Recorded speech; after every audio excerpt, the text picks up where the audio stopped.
Hello.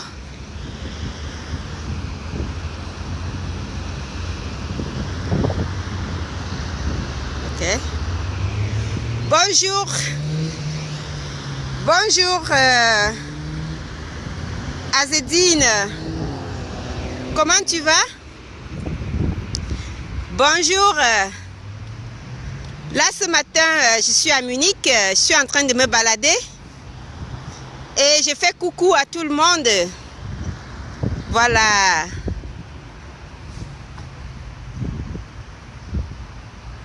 Ah. Ok. Bonjour à mes amis, bonjour à tout le monde, je vous fais un gros coucou. Là, je suis à Munich ce matin.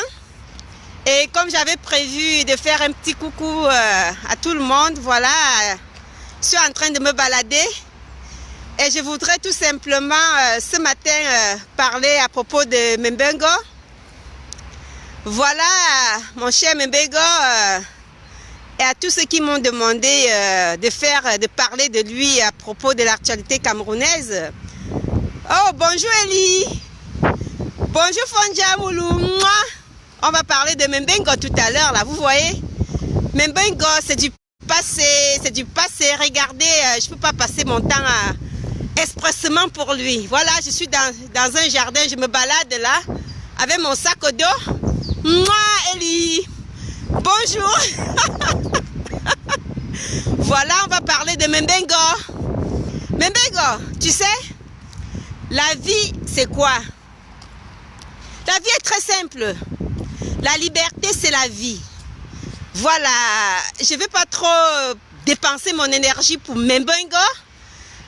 Il fut une fois, j'ai fait une vidéo parlant de Membengo. J'ai fait un article où je demandais, je disais, bon voilà, quand Koumatel était décédé. Ce qui m'a surpris, c'est qu'on est allé chez Membengo, on a ouvert son parking, il y avait des voitures, il y avait même des ambulances. Je me suis dit, mais Seigneur, qu'est-ce que c'est? Quelqu'un qui a de l'ambulance, une ambulance privée chez lui. Donc j'ai fait mon post, bon les gens bavardaient, je me suis dit, il n'y a pas de souci. Mais je vais vous dire une chose. Un monsieur qui vole des milliards, un monsieur qui, je vais dire, 448 costumes. Un seul costume vaut 4000 €. Un monsieur qui a été trempé dans presque toutes les, les malversations financières du Cameroun. Un monsieur qui, ma foi, va en prison en amenant sa femme et ses enfants. Qu'est-ce que vous voulez? Que nous perdons notre temps pour parler de ce monsieur? Non, tout ce que je vais lui dire, c'est que je lui souhaite bon séjour là où il est.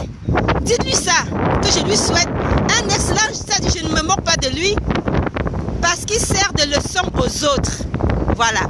Nous avons quitté le Cameroun, nous avons travaillé dur, nos parents ont travaillé dur, et ce monsieur qui aujourd'hui, vraiment, va en prison, amenant sa femme et ses enfants. Ouh là là! Je ne me réjouis pas, mais je me dis quand même que dans la vie, là, la liberté, c'est le jour où on va, je veux dire la liberté, c'est de l'or. Et c'est le jour où on se couche sur son lit et qu'on est en train de partir, qu'on se dit voilà ce que j'ai fait sur cette terre.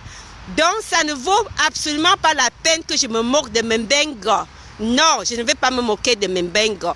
Je vais juste te dire que en fait, mieux vaut souffrir, mieux vaut travailler et laisser quelque chose de, comment je veux dire, de bonheur, j'ai dit la liberté, même à sa femme, après sa mort. La liberté. Mais regardez là, je suis dans un jardin, là, je suis en train de me balader à Munich là. Hein? Regardez, je me balade, je n'ai pas d'argent, peut-être que je ne peux pas donner tout au monde, mais j'ai ma liberté, j'ai ma fierté, j'ai ma dignité. Et c'est ça. Pas dit que je ne peux pas, vous ne pouvez pas imaginer ce que c'est que la liberté. Ce que c'est que la liberté, ça c'est l'essentiel. Vraiment c'est énervant. dans un pays comme le Cameroun, un pays où vraiment nous avons travaillé, moi à 6 ans, je veux dire à 6 mois déjà, on m'attachait au dos pour aller au travail, qu'aujourd'hui, je me rends compte que Membengo qui a tout eu, ah mon Dieu, Membengo qui a tout eu, il a envoyé ses enfants avec l'argent de mon père. Mon père était un handicapé, mais il travaillait, payait les impôts. Ma mère était une paysanne, elle travaillait et elle payait les impôts. Moi-même, je travaillais, je payais les impôts. Eh, Membengo, toi, tu as tout pris. Des milliards, tu as encaissé. Des milliards. Tu as pris des milliards aux pauvres Camerounais. Je dis bien aux pauvres Africains. Tu les as laissés où? On me dit que tu as voulu te suicider. Non, tu ne vas pas te suicider. Ah non, non, non, non, non, non, non, non, non. Non, tu ne vas pas te suicider. Moi, je veux même qu'on te donne, si quelqu'un pouvait piler le bon tarot et te donner pour te solidifier, que la personne fasse ça. Un Cameroun où tous les ministres, nous avons plus de 45 ministres, mais en prison? Non, que je commence à parler doucement maintenant. Que je commence à parler doucement parce que c'est la honte. C'est une honte. Je ne peux même pas me moquer d'eux. Mais je ne peux même pas me moquer d'eux. Je ne peux même pas rire. Je vais vous dire ceci. Regardez le soleil. Regardez là. Je suis là dans un petit jardin là. Tout proche de ma maison. Regardez, je circule là. Mais que cette terre, tu n'as plus. Tu n'as plus. Que ça serve de leçon à n'importe qui. Vous savez, parce qu'après tout, il y a un... Moi, je crois, hein, j'ai peur de Dieu. J'ai peur de Dieu. Ma mère est décédée parce que à l'époque, j'étais une élève qui travaillait pour toute ma famille. J'ai enterré mon grand-père dans ce pays-là avec des oncles qui étaient très, très riches. Mais eux, qu'est-ce qu'ils faisaient? RDPC, RDPC. Vous croyez que quand moi, je parle de Biya, je sais pourquoi j'ai toujours dit que il n'est pas le seul. Je vais vous dire une chose. Pour connaître mieux le Camerounais, il faut avoir grandi dans une famille comme la mienne. Il faut avoir grandi dans un quartier comme le mien. Hein? Vous vous cachez derrière le RDPC pour foutre ce pays dans la merde. Et je vous dis très bien, vous allez payer. Pas parce que nous voulons que vous payiez, parce que Dieu veut ça. Parce que les êtres humains, ils veulent ça. Vous comprenez? Moi, je préfère encore quelqu'un qui, peut-être a volé à un certain moment donné, dit non. Je m'arrête ici et je fais un peu de bien au peuple. Je m'arrête ici et je dis ça suffit comme ça. Mais par contre, qu'est-ce que vous faites? Moi, je n'ai pas besoin de vue. Non, je n'ai même pas besoin. Qu'est-ce que je vais voir? J'ai besoin de l'air. J'ai besoin de ma liberté. J'ai besoin de mon honneur. J'ai besoin de ma dignité. J'ai besoin d'être libre. Je veux dire libre, qu'on ne me doite pas. Quand je parle, que si quelqu'un sache que j'ai volé, que la personne me dise non, je n'ai pas volé. Je n'ai fait que mon travail. Voilà, je n'ai fait que mon travail. Et je l'ai tellement bien fait que quand je parle, je ne regrette rien. C'est-à-dire que je suis libre de me placer même devant l'Union européenne aujourd'hui et de parler et de pointer. Et mais vous, qu'est-ce que vous pouvez faire? Ce n'est pas une honte ça, que dans une république, toute personne qui ose parler, on le pointe de doigt. Toute personne qui peut dire quelque chose, on l'arrête. Qu'est-ce que vous voulez? Qu'est-ce que vous voulez? Une personne, hein, Koumaté, qu'elle est décédée, on l'a opérée, nous avons vu sa sœur se battre, ouvrir son ventre devant l'hôpital, juste pour tenter de sauver les jumeaux. Quand Membengo avait l'ambulance chez lui, on a vu à Ezeka, avec les morts d'Ezeka, j'ai une vidéo sur YouTube. Chacun peut écouter cette vidéo. Où Membengo accuse la France, pointe du doigt Bolloré, sans même toutefois réfléchir, alors que chez lui, qu'est-ce qu'il avait? Qu'est-ce qu'il avait? Nous avons vu la crise anglophone. On va beau dire que peut-être on a refusé le fédéralisme, mais avec des gens comme ça, comment on pouvait même accepter ce fédéralisme? Parce que c'est des gens qui étaient prêts à tout instant. Aujourd'hui, tout le monde voit. Ce n'est pas facile de diriger un pays, je vais vous dire ça, surtout les Camerounais. Nous sommes des méchants, nous sommes des sadiques, je le dis ça. Parce que si je dois reprendre, comme je l'ai dit dès le début, revenir dans ma propre famille, revenir dans mon propre arrondissement, et voir ce que les autres font au nom du RDPC. Vous voulez qu'on conquille? Non, je ne jeterai pas la pierre sur quelqu'un. Pas sur quelqu'un, je ne peux pas prendre une pierre. Même si je vois on est en train de battre les gens, je ne le ferai pas parce que je sais que nous les Camerounais, nous sommes difficiles. Nous les Camerounais, la plupart des gens des Camerounais, ils peuvent mettre le feu là-bas. Quand ça brûle, qu'est-ce qu'ils font? Ils font comme s'ils n'étaient même pas là. Hein? C'est comme ça. C'est-à-dire que vous allez voir aujourd'hui, tous ceux qui étaient derrière Kamto, combien de personnes parlent encore de Kamto? Regardez un peu les intellectuels. Regardez le comportement même des activistes. Parce que je ne suis pas combattante. Regardez comment ils se comportent. Hein? Là, nous sommes en direct. Là, je suis en direct. Regardez le comportement de tous ceux qui ont dit Kamto, notre président, Kamto, notre président. Ils font pam, ils sont chez Bia. Ils font pam, ils sont chez Kamto. Ils font pam. Quand Bia va décéder un jour, je ne le souhaite pas, c'est le passage de tout le monde. Vous verrez de vos yeux. Ceux qui sont là derrière lui, ils vont tous se taire. C'est comme ça le Camerounais. Et c'est pour ça que moi je parle toujours du discernement. Parce que je connais, même si j'ai une personne, je vais parler. Je sais ce que c'est. Changez vos mentalités. Essayez d'aimer des gens, pas pour de l'argent. Aimer les gens, construire un pays. Vous savez, parce qu'à la fin, comme on dit en anglais, at the end of the day, Tontina et Santina, ou Tontina et Sardina, nous sommes dans le même bateau. Et c'est ce que je répète et je vais toujours répéter. Hein, Mbengo, te voilà aujourd'hui. Hein? Tous ceux à qui tu as donné des millions là, ils sont où? Hein? Ils sont où? Tous ceux que tu as volés, tu as placé, des gens que tu as mis un à un. Voilà, ils t'ont déjà oublié. Et c'est comme ça le Camerounais. C'est exactement comme ça. Il faut donner, tu vas donner. Tu donnes le jour où tu ne donnes plus. Personne ne pense plus à toi. Hein? La gentille là est terminée, c'est foutu. Et c'est comme ça, même jusqu'aux propres enfants, c'est ce qu'ils font. L'argent chez nous, l'argent, le privilège, le favoritisme, c'est ça le Camerounais. Et tant que nous n'avons pas changé ce comportement, même après Biya, rien ne va changer. Le changement, ce n'est pas un groupe d'individus. Le changement, ce n'est pas les voix, ce n'est pas les likes. Le changement, ce n'est pas parce que telle personne a ceci. Voilà, Mbengo, il avait tout. Mais il est où aujourd'hui? Il est où? C'est ça la vie. Tant que nous n'avons pas compris que changer, ça signifie aimer. Ça signifie faire avancer quelqu'un qu'on ne connaît même pas. Je veux dire avancer, aider quelqu'un que tu ne connais pas. Tu vois un enfant devant toi, qu'il soit blanc ou noir, ne le bloque pas. Il ne faut pas le bloquer. Laisse-le aller parce qu'on ne sait pas où on s'en va. Tu ne peux pas amasser, mettre dans ton matelas, amasser l'argent des gens. L'argent, le fruit du peuple. Vous savez comment on va au champ? Vous savez comment on tient une houe?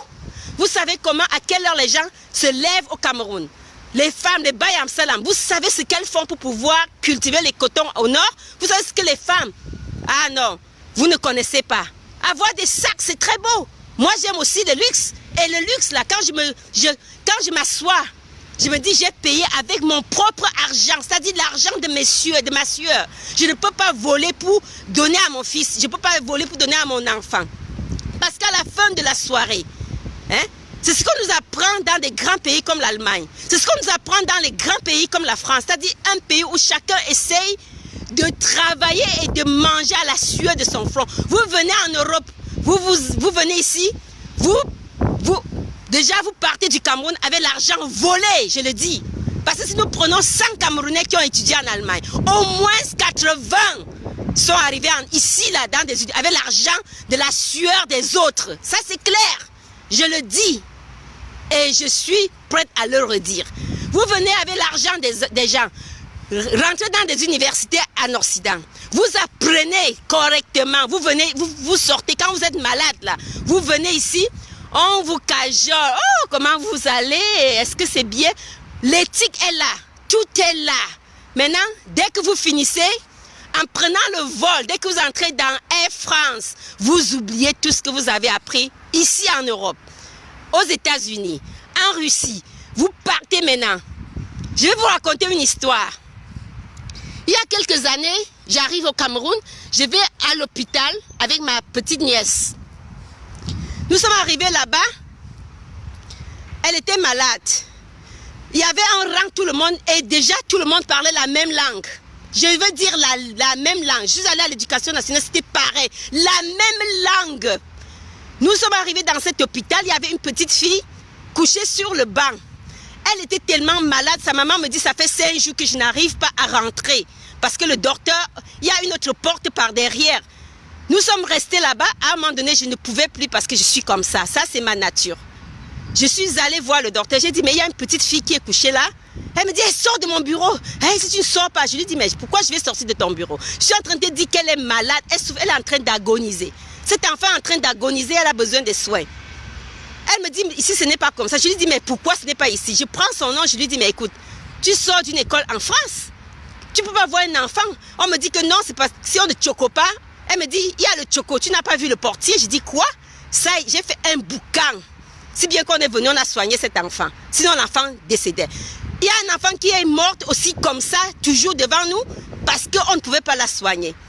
Et comme ça n'allait pas, je vais vous raconter une histoire. Quand vous parlez des grands dans ce monde, il y a un juriste qui s'appelle Akeremouna. J'arrive au Cameroun, je vais faire ce qu'on appelle un certificat d'adoption. Quelqu'un m'a pris presque 300 000, il ne voulait pas faire ça. Après, ils m'ont tourné. Je suis allée voir le président du tribunal, ils ont dit remettez l'argent. On a remetté les 200 000, un est parti. Je me suis renseignée. Je vais revenir vous dire pourquoi je l'ai fait. C'est pas parce que je n'avais pas d'argent. Non, j'avais des sous, je pouvais bien donner. Je dis bien que je suis allée, il travaillait avec Akeremouna. Notre grand, je veux dire, je suis allée dans son bureau, il ne se rappelle même pas. Je suis allée dans son bureau, je lui ai dit qu'il y a un de vos gars qui a pris mon argent. Il a fait venir le gars, il a dit remets l'argent. Il ne se rappelle même plus. Pour vous dire que dans ce pays, il y a des gens qui travaillent sans savoir même de qui il sait et qui travaillent. Et ça a été toujours comme ça. Je reviens maintenant pour vous dire que c'est à chacun de se battre contre la corruption parce qu'à un moment donné, dès que tu commences à corrompre, ça veut dire que tu participes. Tu participes, ça dit qu'il faut se battre. Au lieu de donner l'argent, paie quelques minutes, va rencontrer les grands gens là-bas, tu leur dis voilà, il y a telle personne qui est en train de récupérer mon argent, on va te laisser. Ça c'est juste pour revenir vous dire que, en fait c'est ça. Vous comprenez? En fait c'est ça parce que je peux passer toute une journée ici. J'en ai plein d'exemples, je sais de quoi je parle, mais je vais vous dire une chose. Nous les Camerounais, ce n'est pas la popularité, ce n'est pas je ne sais pas quoi qui va changer le Cameroun. Ce n'est pas l'Union européenne qui viendra là-bas changer le Cameroun, mais c'est vous. Donc prenez l'exemple, vous allez me dire Mbengo ou bien qui a volé, machin, mais il est là, la vérité est là. Parce qu'il pouvait aussi ne pas être puni. Il pouvait aussi ne pas être puni. Donc c'est pour vous dire en fait que ceux qui pensent qu'ils ont le monopole au Cameroun, ils n'en ont pas. Parce que nous pouvons tous parler. Chacun peut se mettre ici et parler du matin jusqu'au soir. Et comme je l'ai dit dans ma dernière vidéo, rappelez-vous toujours que ce n'est pas tout le monde qui a profité du Cameroun. Et ce n'est pas tout le monde qui doit laisser tomber. Parce que quelqu'un comme moi, quand j'ai à dire, je vais toujours le dire. Quand j'ai à dire, je vais toujours le dire. Donc ne profitez plus du RDPC pour chier dans le torrent. Ne profitez pas parce qu'on a pris Camto. Vous croyez que c'est la fin du monde. Ce n'est pas la fin du monde. Parce qu'il y aura d'autres Camto qui vont naître. C'est pour ça que je vous demande de vous asseoir et de régler le problème. Parce que moi, je ne vais jamais jeter un caillou sur Paul Biya et je ne vais jamais jeter un caillou sur Camto. Écoutez très bien, hein? Je ne vais jamais jeter un caillou sur Paul Biya et je ne vais jamais jeter un caillou sur Camto. Ça, c'est ma propre expérience. Parce que je ne fais pas ce que les gens me demandent de faire. Je fais ce que je veux faire parce que je réfléchis. Je pars sur ma naissance, sur le mode de vie que j'ai eu, sur ce que j'ai fait et sur ce que je continue à faire. C'est pas quelqu'un qui m'a poussé d'écrire mon livre Timchal. Un livre qui raconte ma vie, mes souffrances, mes peines et comment j'ai fait pour réussir. C'est pas quelqu'un, je n'ai pas attendu qu'il y ait des élections pour le faire. Je l'ai fait en 2012 déjà. Ça veut dire que quelque part, je n'étais pas la seule parce qu'il y a déjà des gens qui pensaient comme ça déjà avant, même s'ils ne l'ont pas mis sur le papier. Donc ne croyez pas que changer le Cameroun veut dire les gens veulent rentrer à étudier. Ne croyez pas que Faire du bien aux Camerounais, ça veut dire qu'on a envie de quelque chose, on a envie de se faire connaître. Non, c'est pas ça. C'est parce qu'on a l'amour pour ce pays. Vous comprenez? C'est parce qu'on a l'amour pour ce pays. Donc ne croyez pas que en tirant sur Paul... Et c'est vrai, le Cameroun, tout est gâté. Tout est gâté, ça c'est clair. Tout le monde voit que ça ne marche pas. Tout le monde voit. Mais ne me demandez pas de tirer sur lui.